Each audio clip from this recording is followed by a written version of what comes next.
Right on, writers, and welcome back to the Books by Adrian author platform. This is the podcast, and we're coming at you on YouTube, Apple Podcasts, and Spotify. Wherever you are listening and or viewing, make sure that you leave a like, comment, subscribe, and if you're on YouTube, hit that notification bell. I am not going to waste any time. We're going to get right into it today with our very special guest, Natassha Woodley. She was with me on live stream Sunday, and we're just going to continue the conversation with her here today. Natassha, welcome to the show. Why don't you go ahead and tell the folks at home, remind them just who you are, and we'll get right back into it. Hey guys, it's Natassha here again. I'm here with Adrian, just discussing the first draft of my novel Sunfall, amongst other sorts of fun things. So yeah, welcome back, and I hope you enjoy. Nice.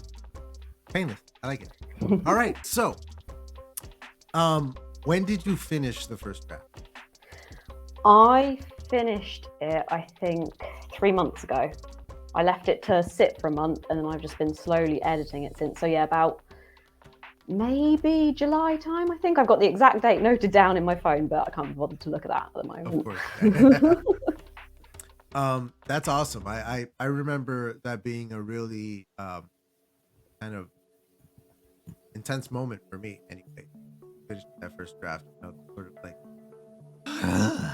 yeah, it was sort of just putting that. I just put Finn at the end of it, just in big letters, and just sat there and stared at it for a moment. It's like, nice. I finally done it, because I'd set myself, I made it my New Year's resolution this year to finish this book, finish the first draft, and actually be able to sit there and leave it for a bit, because I've done that so many times and I've not managed it. I was like, no, this year is going to be the year I need to get this done. So yeah, just sitting there and looking at it, and just looking at the end of it that I'd planned out for ages, and being like, it's done. I finished it. What do I do with my life now? Yeah. Now you do it again. You rewrite it again and again and again and again. Yep. Yeah, man. Writing is rewriting, and people don't really get that. It's crazy, because you tell people that you're writing a novel, and 6 years later they're like, hey man, where's the novel? I'm like, bro. It's like, yeah, come on, give me a chance. And they're like, why don't you just write it? Why don't you just write the thing? I don't understand. Why don't you just write it? And I'm like, do you have any idea how many jobs it is to be a writer? Like, I got to be a researcher. I got to be a graphic designer for some reason. Like, I got to be able to, like, I got to be able to do all kinds of stuff. And I have to plan incessantly. And I have to, and then on top of it all, here we are trying to reach out to an audience before we put our book out. So this is a whole other thing. You know how, this. Yeah, you got to multitask so much, like writing is like maybe 10% of it. And you've got everything else on top of that. And it's just exhausting. And you're like, just let me do things, please. It will come out eventually. I promise you. I will get a copy to you, but please just have patience. And it's that thing where, like, you want to put out the best thing that you can. You don't want to, you don't want to put it out because people are anxious to read it. Like, and plus, the people who are anxious to read it are just people who know you, like, and they're not even gonna read it when it comes out. Yeah, they might go, oh, that's good. Maybe read the first chapter and then put it down. Good job, buddy. Yeah, I read the blurb on the back. It sounds really interesting. Yeah, I read the quotes in the inner cover, and yeah, they sounded good. So yeah, keep on doing it. I looked up on Wikipedia. Somebody summarized it for me. Yeah, I got the gist. Yeah, I looked it up on Spark Notes. Maybe did a bit of research on it. Sounds good. All the things that people say to write banana. Here's something I wanted to ask you in the first show. Why the escapism artist? What's that about? Well, I mean, a lot of the games I play are sort of escape games. You have to escape from people and hide yourself and stuff like that. Gotcha. And the main thing for fantasy is escapism from reality. And I'm sort of combining these two things, because a lot of the main inspirations for this book were games. And it's fantasy, so I was like, well, why not do the escapism artist? Yeah. Isn't that funny how, like, we find inspiration for our novels in things that are not other novels? Like, most of my book, when people ask me, like, what kind of stuff is it, I don't point to other books. I point to, well, it's, a little bit like The Matrix, but, like, yeah, you just sort of, like, pick and choose. Yeah, it's sort of like a pick and mix bag, really. Yeah. Yeah, I learned a lot of my writing from the writer's room of Breaking Bad, how they wrote that show, how they plotted it out, how turned into a masterpiece at the end of the day. I adopted their writing technique for that, you know. But then, you know, my story structure comes from the screenwriter's Bible, because I find that movies have to tell a story in a very tight 90 minutes, maybe 2 hours, you know, but there's no room for like excess fat in the story. And when it's there, you notice it and it sucks, you know, like it makes the movie. Yeah, it sticks out like a sore thumb. When you have a movie with no fat on it, it tells you the story, you know, powerful, it moves you, it makes you care about the characters. A character that you just met 90 minutes ago and he's dying on screen now and you're crying your eyeballs out. Like that's incredible storytelling to want to emulate. So that's where I get my structure from. They know what they're doing, like telling a nice tight story. Like that, I put that into my chapters. I put it in my book overall, like structure, like flow that way. So then it's also hopefully feels very cinematic. You know, stuff going on, stuff getting. Yeah, and hopefully, if/when it's adapted into cinema, it'll flow really easy because you've already got that structure there. I got my fingers crossed for like a big HBO series. I want to be the next big HBO series. Yeah, that would be something. I mean, I'd love to have mine made into a movie, but I don't know if it would suit. I think it would suit more of an episode structure because the chapters, they are essentially little episodes, like little things happen in them. I mean, you've got the overarching story, but I do think it would suit more of an episodic thing. And I think, to be honest, most books are lending themselves towards that nowadays. You don't get these big cinematic experience like The Lord of the Rings anymore, you know, because directors aren't doing it. Yeah, that's true. I mean, they just put out Dune. I saw that. Interesting. I haven't seen the movie yet. I want to, but I haven't seen it yet. I started watching it last night. I'm 2/3 of the way through it, but I had to stop and go home and sleep and stuff. So I didn't finish it, but so far I really like it. I didn't read the books. I didn't know what to expect going into it. I'm really liking it. It's funny because I was gonna wait to watch it like later on down the road with my wife eventually, because we have like a list of things to get to. But I saw a buddy of mine who has a channel on YouTube. He's been a guest on my show before. Excuse me, she's been a guest on my show before. Charlie Dorset, and he did a whole episode on her show about how bad the movie is and how ugly it is and how the cinematography is terrible and the story is terrible. And I believed him. I believed her as she was talking about it. I was like, okay, well, maybe I'm not gonna wait to watch this with my wife. Let me check it out now and see. Get the lowdown. I freaking love it. I think it's amazing. The cinematography is incredible. It looks the way that the characters are so like sort of stoic, but they have so much emotion behind them, where like you can tell that it's all like bubbling underneath the surface. Everybody is just pushing everything down, but you can still see it. It's incredible performances from those actors. Oh my god, like I'm loving it so far. I haven't finished it. We'll see how the last hour goes, and maybe it'll crash and burn in the end. But so far, I'm loving it. I think it's great. I mean, I would love to go and see it. I'm planning to go and see it at some point, just from seeing all the reviews of these people who have read the books and going, oh my god, I hope it's half as good as the books. And they're going, it's really good. It's like, I really want to go and see it now. And just seeing the trailer from it, it does remind me of those big cinematic battles in Lord of the Rings that were the thing that actually got me into watching the movies. And it's like, I want to go and see this again. I want to experience that again because it's been such a long time since I've had that. And it's like, I want that experience. And I very much think that it is accurate to describe it as the mind child of, or rather like the baby of Star Wars and Lord of the Rings. If you put those two things together, you're going to end up with something very close to what Dune is. And then, directed, from the guy who brought us, I think it's the same director that did Arrival.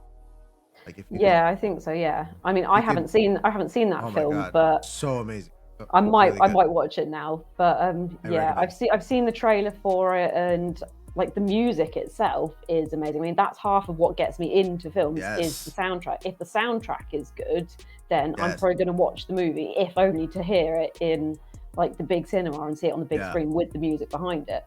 And Dune, the main character, the main kid that we're sort of following on classic like hero's journey kind of stuff, but like really kind of intense, and there's darkness to everything that you're like. It feels like there's danger around every corner. I don't know. There's something like really visceral about the story. I like it. I like it a lot. I recommend it. Check it out. Yeah, I will definitely do that. Hopefully in the next couple of weeks. So when you finished the first draft, you said you took some time away from it. I did as well. I took about a month to write, little short stories, flash fiction, and write other stuff, kind of, clear my head. It all ended up being like short stories set in the same universe that I can put in a short story collection later, because that's how I am. But I tried to like, and then I did come back to it with sort of fresh eyes.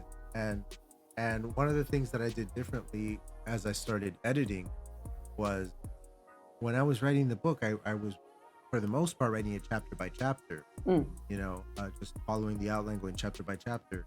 And occasionally I would encounter a chapter that I wasn't feeling in the moment. I would, there was something not quite right about it. I wasn't figuring it out.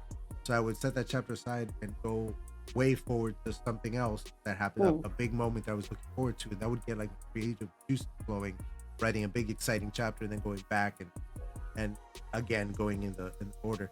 So that's me and my OCD, like brain.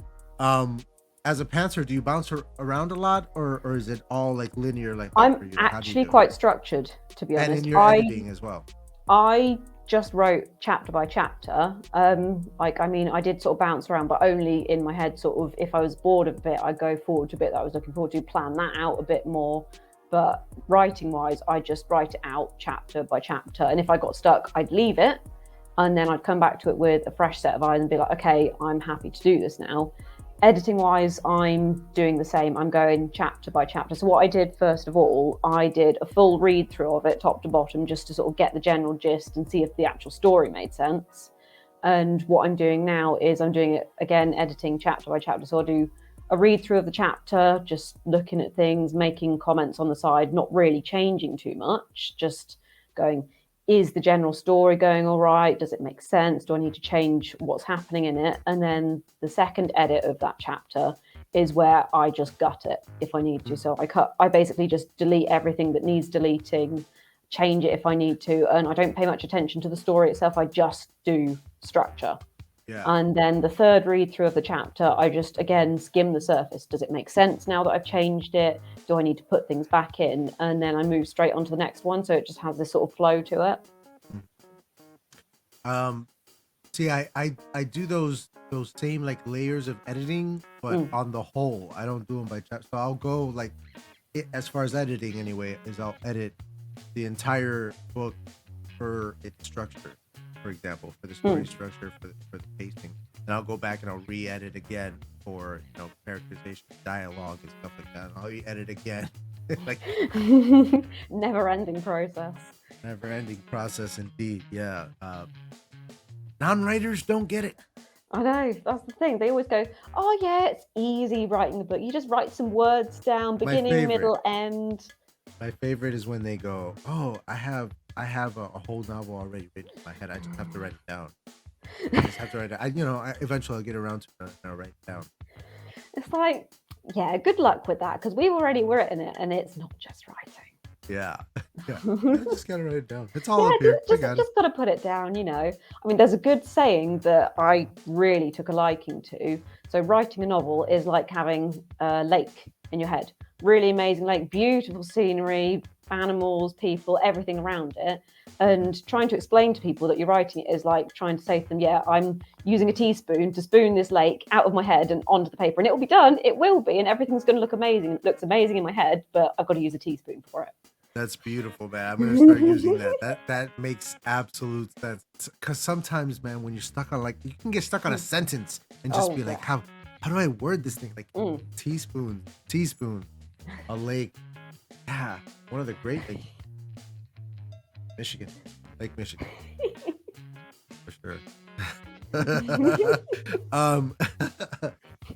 That's such a good analogy. I always like the one where it says that a blank page is God's way of telling us how difficult it is to be God. And you're just like, yeah, you're creating entire worlds, people, history, science, magic.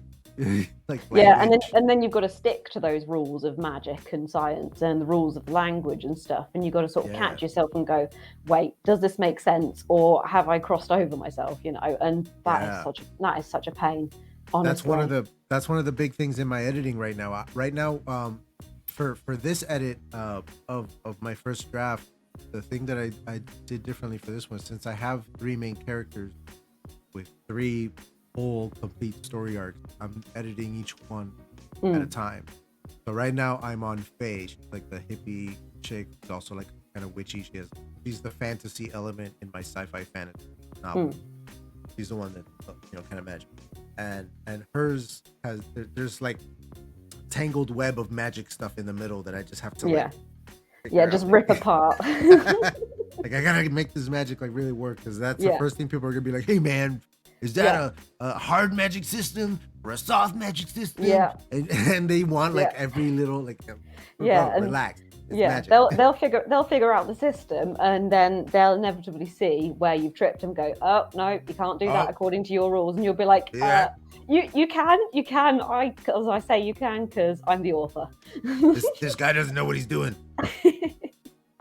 Yeah, I Don't mean, buy his books. I've made it twice as difficult for myself because I have one system of magic, but two different types of magic within that work differently to each other. So you can cast similar sort of spells, but they work differently. They exact different energy tolls on people. So it's trying to keep track of which is doing what and why. That sounds like it would that. make really interesting magical duels and fights and stuff when you have like two very different kinds of magic heading up against each other. And in mine, I have the sort of magical element with Faye, and that will grow and expand in the second book with the introductory of the magical fantasy world and everything. But in this first book, it's her magic versus the technology of a sci-fi story, and so that's sort of where mine is coming That's where from, the clash is, yeah. Yeah, where you have the technology, you have the gadgets, you have all the sort of like knowledge and wisdom that comes from that versus the knowledge and wisdom that comes from actual magic. And making the rules work. Yeah. For both of them. Yeah. Why did I do this to myself? Oh, gosh. I don't know why I've done what I've done to myself with my novel, to be honest. Because writers must be masochists, right? We're all masochists. Yeah. Just a little bit in there somewhere. Oh yeah, but I mean, as I said, I've made it twice as difficult for myself because I've got one magic system but two different types of magic. But within the actual story of the novel, I am twisting that so that everything that people think has happened isn't actually what's happened and isn't actually how magic works. And I'm trying to sort of figure it out on the fly how it works after they've discovered, yeah, that's not right. It's just like, oh my god. Yeah. Trying to follow these paths to the end point. I know where I want to go with it. I know what it's supposed to look like, but getting there's just so many knots in the way. I know what you mean with that. One of the things that I really enjoyed about writing this first novel was being able to show magical sort of things happening or being done in ways that are mysterious to the reader because they don't understand the magic system yet. Because even the characters wielding the magic don't really understand the magic system yet. They're figuring it out as they go. Yeah. Then the audience will be privy to them as we go, and that's part of the fun of like what you're talking about, where like it's not quite what you think it is. When you figure out how it works, you're like, wait a minute, this changes everything. Yeah. Now this opens up a whole other can of worms in how we can use this stuff and how it is being and how it has been, and yeah, it's gonna be fun. It's gonna be fun. I can't wait for people to read this book, but it's not done yet. I know, that was the thing. I mean, I'm looking Isn't that annoying? Yeah, I know. You just want to get it out there and be like, look what I've done. Look at this magnificent piece. But it's not there yet. It's just empty space. You and I are in very similar stages of our first novel coming out and everything. I out of all my guests, I think that you and I are the most even keeled right now in where we are in the process, So I knew that this would be a good talk. It's nice to know that I'm not alone in my struggles with my first draft. Exactly. It's hard, man. It's hard for all of us. It's hard. Like one of the things that I never thought that I would do is have so many copies of my manuscript. I have 3 different copies. I guess you would call them drafts, but I've reorganized things along the way and changed the flow, so I can still go back and look at those previous versions and learn things from them that I wanted to do or whatever. But it sort of has a different life to it in every one of these copies as I get closer to what it's meant to be, Yeah, I mean, it'll be interesting, of course, for you and for me to sort of compare the final draft with the first draft and just look at where it's got to, really, and sort of see that the basic story is there, but just see how everything has changed. I mean, it's going to be fun for me because, as I said, I've got the very, very first draft of this thing that I started even before I came to university, and I think I got 2 chapters into it, and it's completely different to what I've got now. It starts in a completely different place. The main character is a completely different person. Her magic is completely different, So yeah, it'll be interesting to see when I finally get to the end and look back at it and go, wow, did it really start there? Yeah, for sure. That's happened a lot to me, even with this one. When it first started out, I had one point of view character. I had one story that I was telling, and it kept growing like that.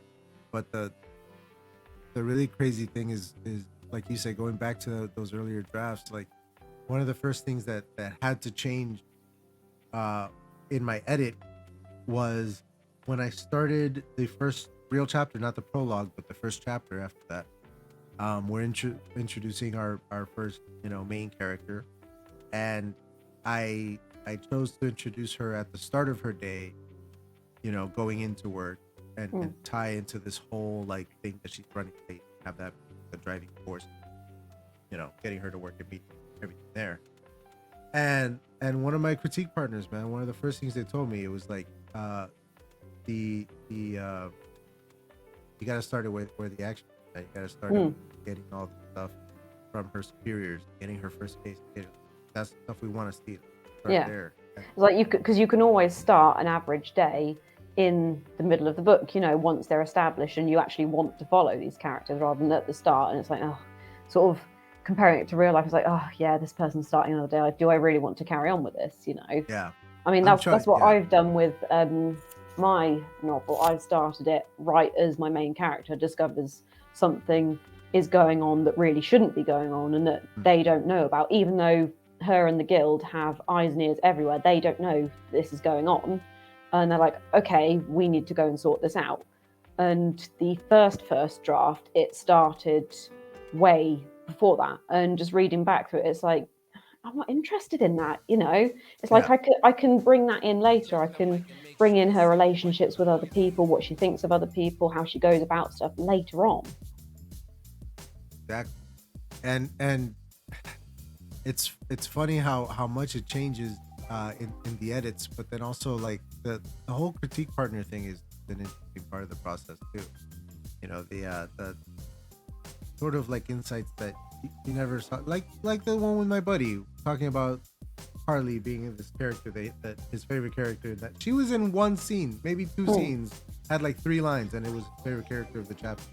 And at first it almost hurt my feelings because I was like, yo, it's like you've got all these other characters here. Why did you pick her? All this stuff is happening and this is your favorite part. But then when he voices it, it's very interesting how, like, when he first gave me the report back, it just said his favorite character was Harley. He didn't really dive too much further into it. I had to dig it out of him, but once he started talking about it, it made sense. Oh yeah, that one thing about the drink.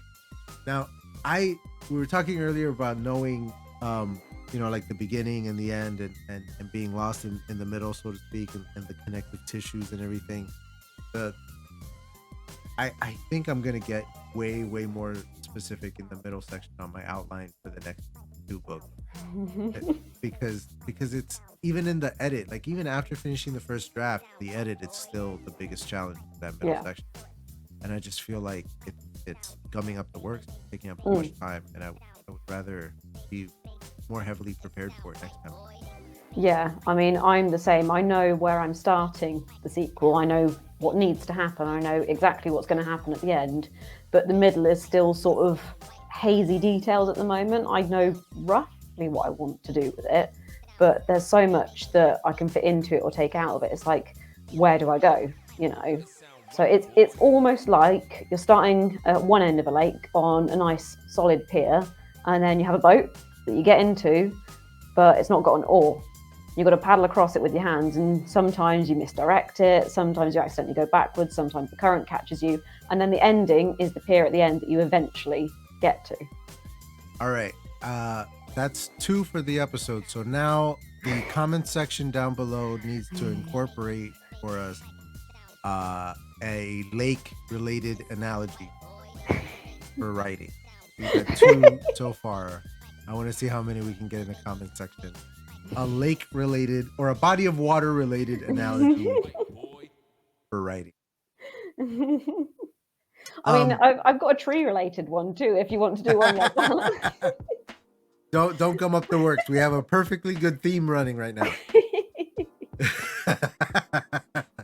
How did you feel about the episode of Livestream Sunday? How did it go? It was good. I mean, I've always been nervous about doing these sorts of things because I don't do this. This is completely new for me. Normally, I like to sort of sequester myself away in my nice little writing hidey hole and just sit there and not really interact with the world, bar doing like little sprints. Yes, I am an introvert. Yeah, I mean, I have to run a channel. I mean, if I'm in a situation I know with people I know, then I'm fine. But in stuff like this, I'm like, oh my God, and just have a mind blank half the time. But once I got going, I actually really enjoyed it. It was really good fun. I get nervous every week. I have to say, your intro and outro music is spot on. It's brilliant. It's a bop, right? Like, it is. It's really good. I was like, yeah, I can jam to this. This show has its own, and it's good, and I like it, but it's not as much of a bop. It's not the proper one. Yeah, I'm gonna have to really find the perfect one for this show, and it's gonna change in the future. But yeah, the one on Livestream Sunday, that's the one, man. That's the one you hear and you go, yeah, I know where that's from. So yeah, I get nervous every week before this show. My hands start shaking a little bit. I get the jitters, but just like you said, once you get rolling, it's you're just talking to a buddy about. Yeah, and you just sort of settle in, and also it helps that I know the subject rather than being like put up in front of a class and asked to do a presentation on God knows what. I know what I'm talking about. I know my subject. I know my book, and once I get into it, it's like, yeah, I can talk about this for hours. Yeah, exactly. Same. Yeah, you get me talking about it. I mean, I love to talk about the show Breaking Bad. I talk about it all the time. I'm in a perpetual, like I watch other stuff, but I'm in a perpetual state of re-watching that show. That show is a masterclass of storytelling, and I will watch it over and over until I die. And so you get me talking about that, and I'll roll for hours on it. Even if I don't know you, like I don't. Yeah, I'm like that with Lord of the Rings. You get me started on that, and I will just spout fact after fact after fact. I'm a huge Lord of the Rings guy. I used to read the book every year. I don't have time to do that anymore. I used to read the book once a year every year, and books, and the extended edition of the movie. Just it's holy water for me. Yeah, I mean, I recently rewatched all 3 of the films, and just saying that it's just comforting. It's just so nostalgia. I rewatch them all the time. I love it. Yeah, and you just sit there, and it's like it feels like home. The beautiful thing about the extended editions, especially having them on DVD, like I do, like from when they first came out, and I hopped on them right away, is that each movie is split into 2 discs. So each one is split right down the middle, perfectly, pretty much, and so you can do a big marathon where you have 6 nights in a row of Lord of the Rings. Watch one half of a movie each night for an entire week, and binge the whole thing. I love those movies. Yeah, that's so good. I mean, and comparing them to the Hobbit movies, they just stand up. I hate them. Oh, don't get I hate the Hobbit movies.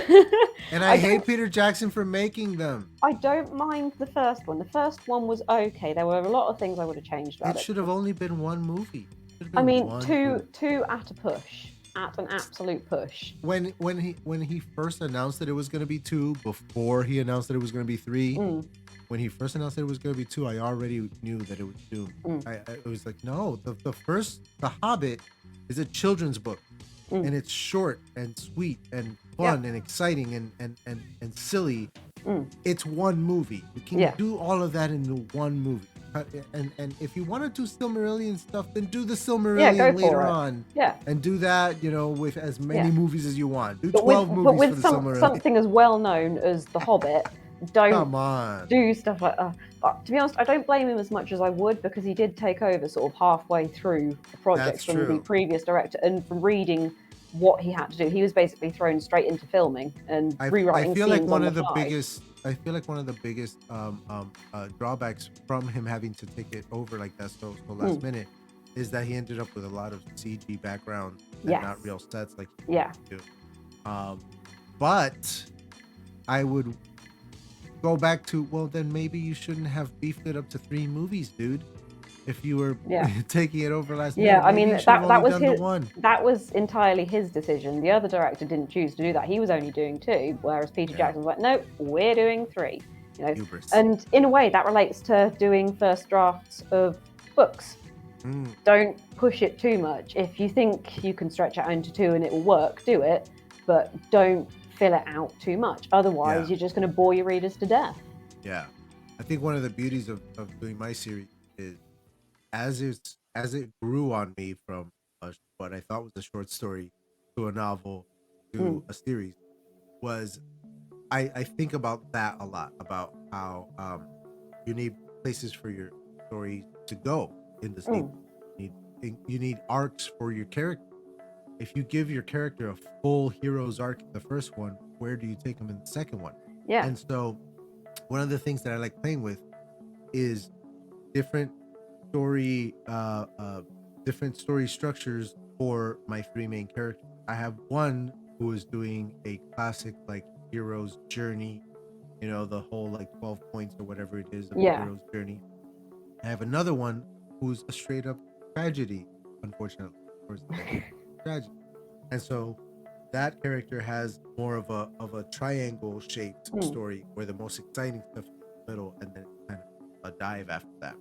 And then you have the 3rd main character who is the detective. So that one is more of the standard, like the 7-point storytelling of a movie. You know, this is the mystery, so this is the main plot. Yeah. So there's sort of something in there for everyone. And I hope to do that in the sequel, you know, in the second book, have each one of these characters that survive and make it to the next book, have them do a whole new story arc from a whole different kind of like place. Yeah. You know? Yeah, I mean, that's sort of like what I'm doing. I've kind of split my main character's journey over the 2 books. So by the end of the main book, they're sort of in the middle and something massive has happened to completely disrupt their lives. And then the second book is going to be sort of getting all of that back in order, getting back on track and following the rest of the hero's journey as such. Although I wouldn't class her as a hero because she doesn't go back to being nice to everyone. She carries on with her normal life of stealing stuff from everyone and just like, yeah, I might have done all of this, but I'm just going to go back to how I was. So it sort of comes full circle, but there will be changes to her in the end, and you will sort of see that, but there will be sort of a callback at the end, like this is where we started and this is where we finished. We're just on a different level of that now.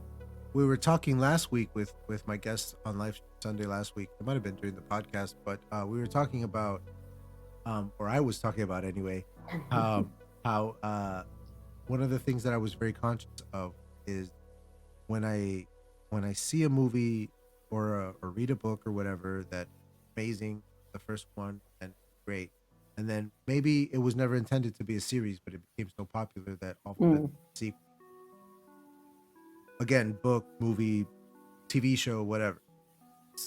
What I find is a huge problem is when they pick up the story right where the first one left off, and that to me is an issue, or can be an issue. It doesn't have to, but it can be an issue for the audience, because in that first book or movie or whatever, you're meeting the characters for the first time. They have a history that you don't yet know about and that you want to discover to inform you on the character. So you are not only following the plot as it moves forward, but you're also learning about your character's past and their history, their memory, or whatever, right?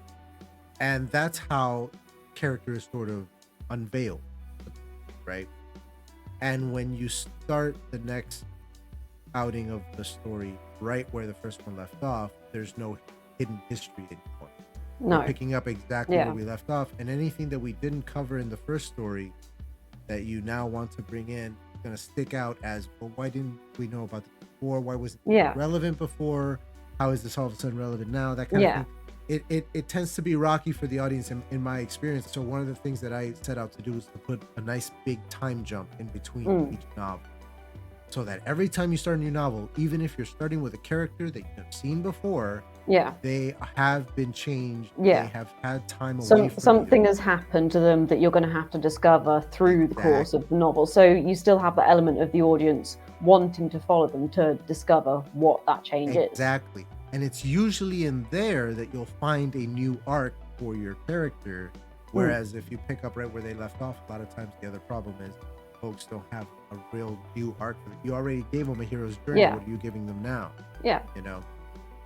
So that's one of the things that I do. Do you think about that? I would agree on that. Picking up right where you left off, it's like, well, why didn't you just keep this as one book? You know, why split it into two? Or why split it into two movies? Why not just have it as one long movie? What I'm doing with my book, at the end of it, there's a big incident. Again, can't spoil it because it will spoil everything. But that's going to happen then in the next sequel I'm planning to start, not from the main character's point of view, but from one of the other characters' point of view, and have a few chapters from there, because the thing that happened in the previous book has, I don't want to spoil it, but I have to say something like it sort of put the main character out of action for a bit, so you can't follow them for a bit. Gotcha. So we have to follow these other characters, and we see more of the world through their eyes and uncover more about them that perhaps the first book didn't show. And then we slowly bring the other character back in, the main character, and we see how they've changed and what's happened to them, and then start on their next arc of their story. That's exactly how I gave Harley her first point of view chapter. Was I have a different point of view character be incapacitated for a time, and we have to see the events that transpire next through her eyes instead. And then she ends up having a nice 3-chapter arc. But that's how her first chapter comes about in a book where she had up to that point had any chapter. You know, that's we're at here, you and I. Miss Woodley, was there anything that you wanted to cover today on either of these shows that we haven't gotten to yet? Nope, I think we've covered pretty much everything, and it's been really good fun. I agree. I think I've had a great time. I hope that you have as well. I think that we did some good work today. Yeah. And we're going to be putting out a good show on Thursday. So for the folks at home, one last time, to say goodbye to everybody, let them know where your website. I'll put it back up on the screen, and maybe what your next blog post is gonna be, or whatever. Oh, I don't know yet. Well, hopefully I might try and post another sneak peek chapter, because as I said, I'm on chapter 17 of editing my novel now. So I can give you guys another little sneak peek of the novel and show you guys how it's going. And as I said, I will be hopefully doing another flash fiction live stream with a couple of friends of mine and posting that on there. So yeah, keep an eye on my website and watch the space. Fantastic. Thank you so very much for being with us, Miss Woodley. This has been a really, really good time. And thank you for having me. Oh, my pleasure. My pleasure. For everybody at home, here to watch, like, comment, subscribe. Remember, comment down below with your body of water theme writing analogy.